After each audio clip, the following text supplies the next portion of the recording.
Deutéronome chapitre 18. Les droits des gens de Lévi.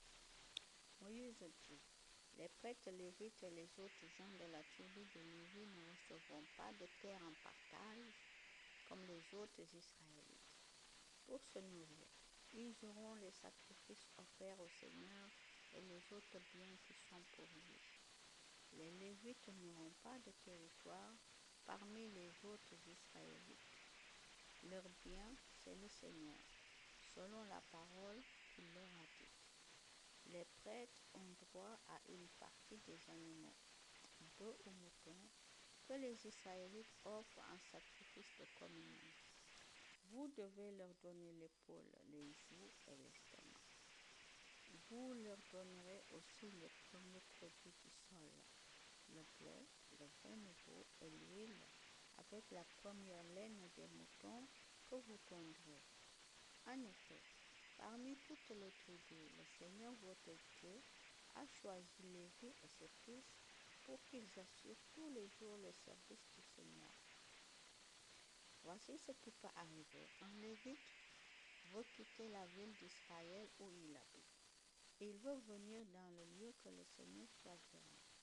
Alors, il peut faire son travail au service du Seigneur son Dieu à cet endroit, comme les autres Lévites qui sont dans le lieu saint.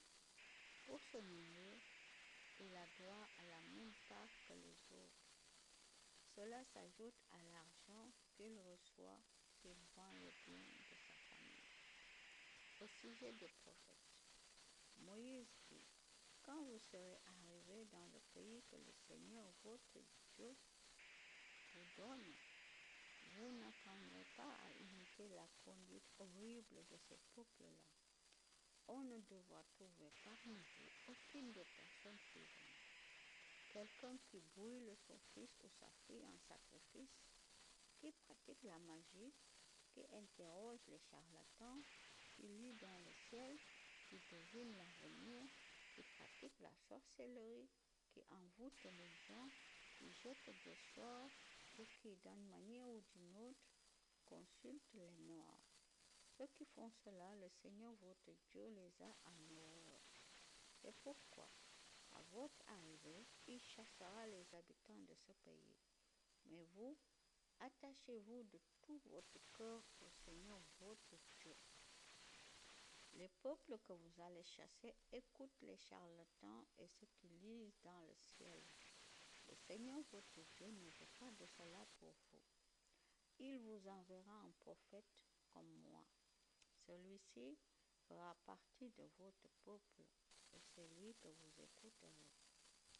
C'est bien ce que vous avez demandé au Seigneur votre Dieu le jour où vous étiez rassemblés au mont Horeb. Vous avez dit, nous ne voulons plus entendre directement la voix du Seigneur notre Dieu.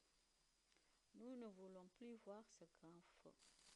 Nous ne voulons pas mourir. Et le Seigneur m'a dit, ils ont raison de parler ainsi.